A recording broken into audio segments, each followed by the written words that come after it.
All right, let's begin chapter 19, electrochemistry. This is my absolute least favorite chemistry topic. It is what I am the absolute worst at, but I learned how to do it, so that means you can too. This is also where I have promised you that redox reactions are going to come back.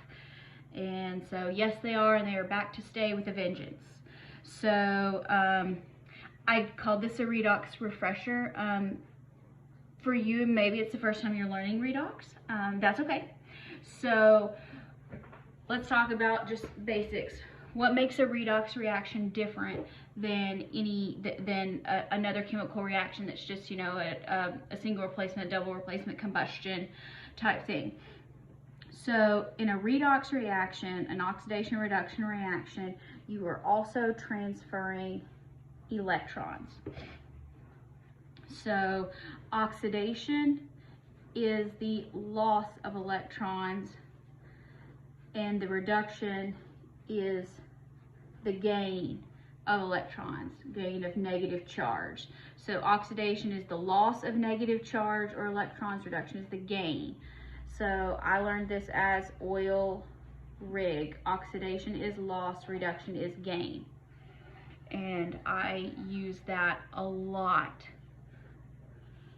This lecture took me the longest to write out of any of them from chapter 1 to 20.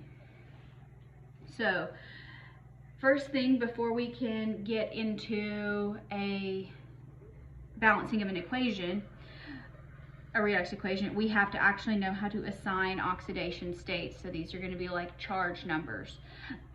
So here are the rules. The free elements in an equation, they're neutral, they have an oxidation number of 0. If you have a monoatomic ion, so like calcium plus 2, so just one atom, but it's an ion, so something that's by itself, an ion that's by itself in the equation, its oxidation state is going to be the charge. Now, when you add up all of the oxidation states, in a compound that's neutral, it's going to be 0. They all got to add up to 0, so it's like a charge balance kind of thing. If you have a polyatomic ion, all of your oxidation numbers equal the charge. So this is very simple algebra. You can do this. Now, metals always have positive oxidation states because a characteristic of a metal is it always loses electrons. So if you're in group 1, 1A, these all have a charge of +1, these all have a charge of +2. You know this. You know this. We've done this before. We did this back in chapter 2 of 170. Charges of the columns in the periodic table. Now, when you get to non-metal, you have to use the table. The higher up on the table, the higher the priority that it is. I will always give you the table, don't worry. So let's practice here. Let's assign a number to each atom or compound. So silver, this is a free element. A free element is 0. Bromine, this is also a free element. It is still 0. Iron +3, that would be a metal. Metal has a positive or a monoatomic ion. It's the charge, so that's +3. So far, so good. It's easy, right? Good. Now, CuCl2. Chlorine or chloride has a charge of -1. Copper, it depends. In this case, it's going to be +2. This is just a charge balanced ionic compound. You'll find that very similar and easy to do. On this one, the carbonate ion. All right, well, it's a polyatomic ion. We got to know one of these. Carbon is not on the table, but oxygen is, so oxygen is -2. So what we're going to do is we're going to say carbon, there's only one of them, plus 3 times oxygen equals -2. Most of you can probably do this in your head, and that's fine, but I'm showing you, I'm going to write out the stepwise process for how to do it, just in case you can't do that mental math. That's okay. Took me a while too. All right, this is not a 0, this is an O for oxygen. So now we're going to plug and chug. So we don't know what carbon is. Oxygen is -2, and that equals -2. So carbon plus -6 is -2. So what's carbon? Oops, sorry, -2. Almost gave it away. So carbon is +4. I know we're not used to carbon having a charge. It doesn't really have a charge, it's an oxidation number, so it's not quite the same thing. Mostly the same thing. All right, so we got chromium and we have an oxide. So oxygen is still -2.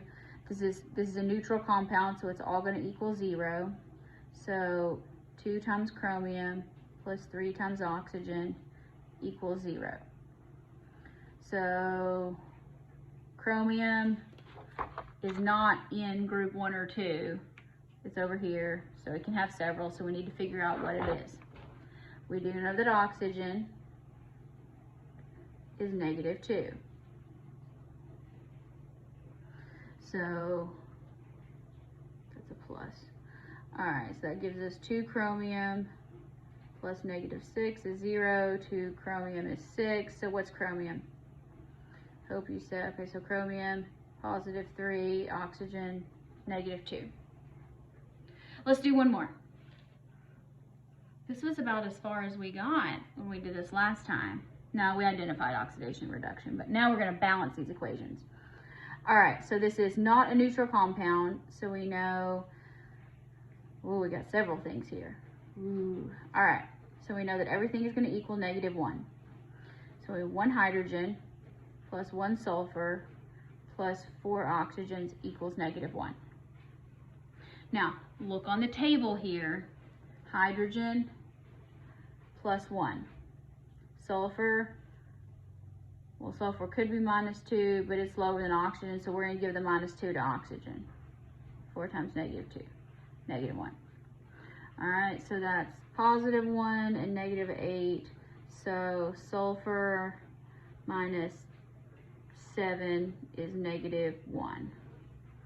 So sulfur is +6. So hydrogen +1, oxygen -2, sulfur +6. Now sulfur doesn't actually have a charge of +6. You know this. All right, turn the page.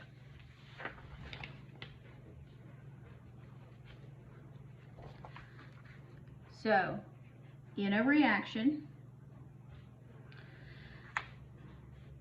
atoms that lose electrons, go ahead and write out oil rig. Atoms that lose electrons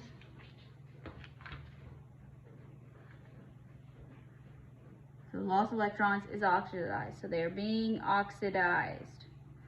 So doesn't it make perfect sense to call them reducing agents? I hope you couldn't get the sarcasm there. Atoms that gain electrons are being reduced, so we call them oxidizing agents. Isn't that fun? Okay, so when you have the reaction, you have your equation here, you go ahead and you write out all the oxidation states, and then I have square arrows. So you have square arrows. Mr. Willie says they're shot by square Indians, but that's not, we can't say that anymore, but it still helps me remember. All right, so oxidation +4, so we go from 0 to +4, so that lost electrons, that's oxidation. Reduction gains electrons, so it goes from -2. Now, the reason they call it reduction, maybe this will help you just kind of keep things in line. It doesn't help me, but maybe it works for you. They call it reduction because a reduction is a reduction in the oxidation number. So 0 gets reduced to -2. When I hear reduction, I think of fractions, so that doesn't work well with my brain, but it might work with yours, and that's okay. So let's look at these here. Sodium is a free element, it's 0. Chlorine, also a free element, it's 0. Sodium, +1, chlorine, -1. All right, so first thing I'm gonna do is I'm gonna draw arrows to stuff that changes. So that's the first step. Draw the arrows to what changes. Next, identify it as we go from 0 to +1. That's a loss of 1 electron. So when you lose electrons, that's oxidation. Or we can call this the reducing agent. Here we go from 0 to -1, so we gain 1 electron. That's reduction. We call it the oxidizing agent. All right, so that's identifying, assigning oxidation numbers, and identifying oxidation reduction in the reaction. So let's see, is this a redox reaction? Let's see, this first one is. Well, we don't know without assigning oxidation numbers. Aluminum, free element is 0. Oxygen is 0. Aluminum, here oxygen is -2, so aluminum is what, +3? All right, so we go from 0 to +3, 0 to -2. So here we have lost 3 electrons. That would be oxidation. Here we have gained 2 electrons, so that's reduction. So we did all that to answer the question, yes. Is it a redox reaction? You can pretty much stop there, but it helps you to go through the whole process. How about this one? All right, oxygen -2, calcium +2, -2 +4, +2, -2, +4. Did anything change? No, it did not. This all goes through the same steps here if I went with that too fast.